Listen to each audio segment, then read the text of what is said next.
Terkuat alasan Deddy Mulyadi minta maaf usai ditantang Ketua Ormas Grip Jaya.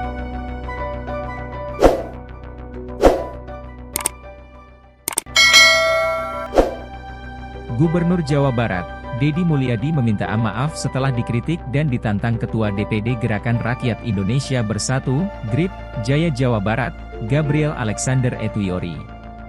Kritikan ini buntut kebijakan baru Deddy yang dinilai menyesatkan. Permintaan maaf ini diungkapkan Deddy melalui akun media sosialnya pada Minggu, 13 April 2025.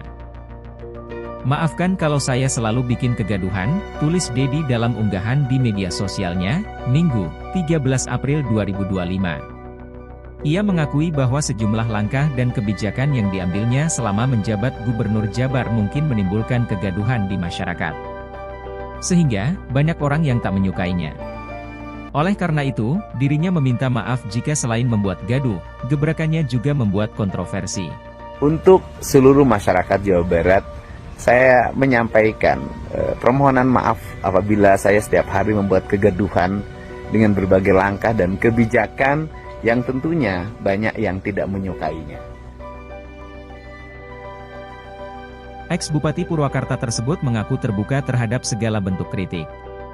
Menurutnya, kritik tersebut bisa membuat dirinya lebih baik lagi sebagai pemimpin.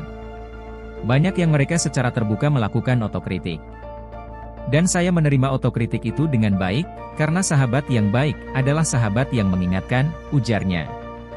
Diketahui, tantangan Gabriel dilontarkan setelah Deddy mengungkap rencananya membentuk satuan tugas, Satgas, anti-premanisme di wilayah Jawa Barat.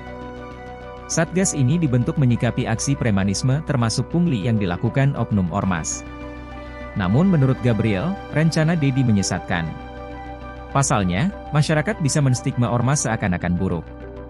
Oleh karena itu, ia mengundang Deddy Mulyadi untuk datang langsung ke kantornya agar bisa berdialog secara terbuka.